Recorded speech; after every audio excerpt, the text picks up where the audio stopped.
It's your boy, Mr. Outline. I'm back with these money-saving tips. Not money management, but money-saving tips. We got that today. But first, before I jump into that, now, I'm going to go over these tips, but what I need you to do is in the comments, I need you to tell me some of your money-saving tips also. You know what I'm saying? Because all the tips are welcome and we need them to grow this lifestyle that we about to do. I'm about to change it. We doing money-saving lifestyle. Not even money-saving tips, money-saving lifestyle. That's what we're going to do. You know what I mean? So for a long time, I was just managing my money. I've been a barber almost 20 years. I just managed money for a long time. You know, paid my bills or whatever and everything. Did a little this, that. Over the last 7, 8 years, I just learned how to actually save the money where I didn't touch it. So I'm giving you some of the tips I use. Hopefully they work for you. You could tell a friend to tell a friend. Also, I need y'all to hit the like button, subscribe to if you haven't. I'm gonna be dropping a whole bunch of videos. But anyway, before I get into it, like I said, I've been doing this for over 20 years. Got a lot of experience in this. So these tips that I'm gonna give you are things that I've actually done that works if you follow the steps, right? So let's get into it. Let's go. So my first tip, right, is take your first haircut of the day, right? You take your first haircut, go in at 9 o'clock. You might not get your first haircut till 10 o'clock. 10 o'clock, when you cut that head, put that money in your back pocket. So let's say you save $25. You charge $25 for the cut, you give you $25, right? You put that in your back pocket. Now, at the end of a week, let's say you cut hair 5 days a week. At the end of a week, you got $125.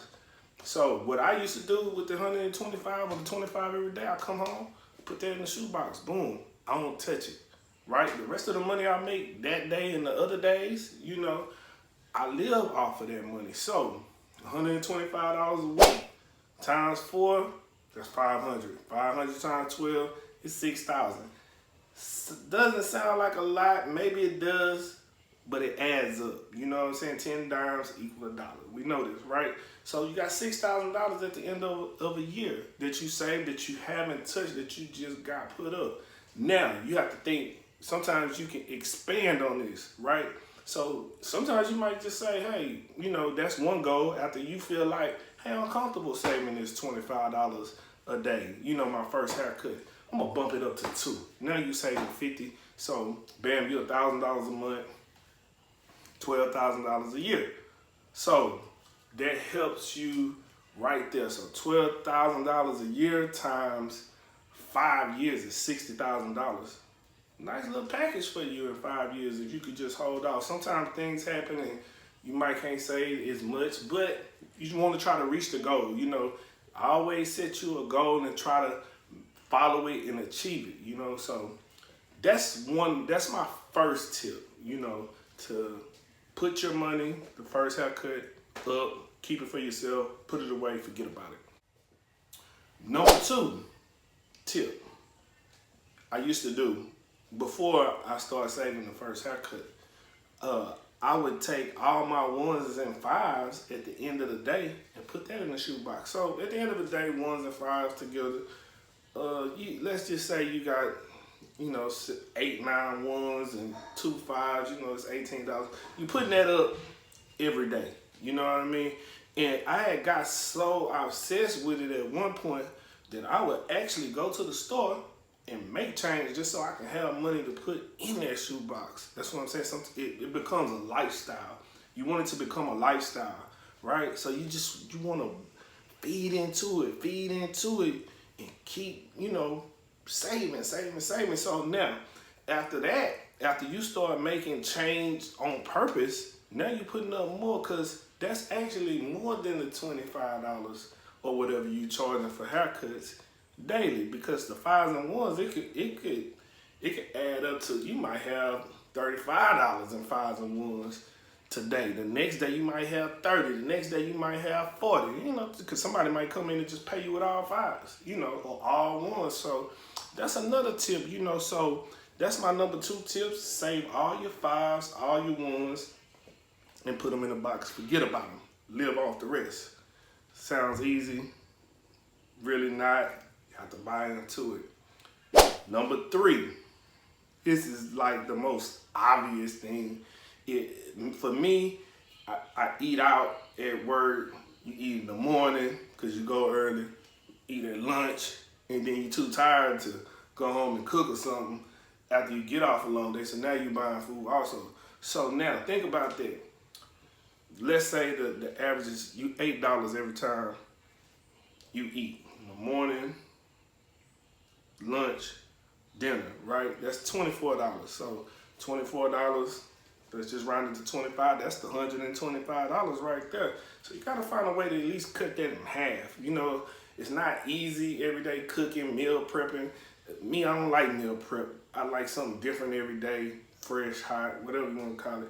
I ain't with that, so I just find a way to cut it in half, you know. So, and if you can meal prep and do that, you'll save a lot more money. But if you can at least find a way to cut it in half, so half of that is like $60, $65 or whatever. So you say that, at least you saving something. You gotta start somewhere. So bringing your lunch every day and make sure you eat breakfast before you leave home and coming home and making sure you got a meal, that in itself saves you a lot of money, right? So that's my number 3 tip. So let's go back over this. You got your first haircut of the day. You can put that in the back pocket, forget about it. The second thing, you got 1s and 5s. You can save that every day. Put it in the shoebox, forget about it. Number 3, you got the meals, you know, bringing your lunch, making sure you eat to cut back. You save money like that. That's the number 3. So now my 4th tip, another thing I do on top of all of these things that I do, I have loose change in my pocket. So I got like a jug. I meant to show y'all the jug. I got it upstairs, but it's a jug. And it's a 2-liter jug. I just cut the top off a little bit where the change can fit real good. Every day I come home, I just grab all the change and throw it in the 2-liter. Now, I haven't emptied the 2-liter. It's almost full, but I've been putting change in it for a year, right? Loose, like coins and stuff, right?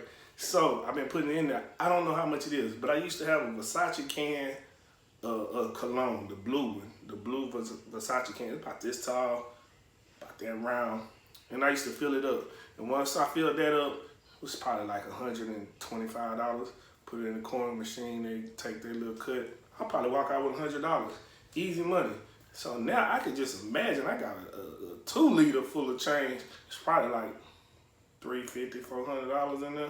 So that's easy money, money that you ain't even thinking about. And you know, I actually learned that from another place I was at, trying to learn some things. And the dude said back in the day, this was years ago, he used to just save that money and buy stock with it. So, you know, for me, I just put it up. You can take yourself on a vacation, whatever you want to do, just put it up. But those are little tips you can do to save money, you know. So that's what I wanted to talk to the entrepreneurs about, especially barbers.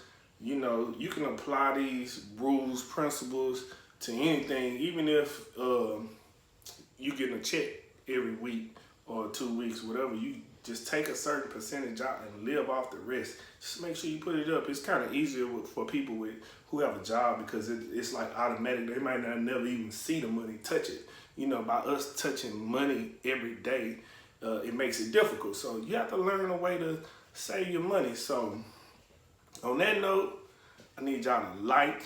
I need y'all to comment in the inbox some of the things that you do. Some of the things that you do to save money and tips to help others out. You can give me some more ideas. I'm all about saving money. And like I said, remember, it's got to become a lifestyle. You have to turn it into a lifestyle, just like working out or whatever. So once you do that, you'll see a lot of growth, and you'll be able to have freedom to do a lot of other things, right? So anyway, Mr. Outliner, check me out. Tell a friend to tell a friend. My IG is Mr. Outliner also. Until then, peace.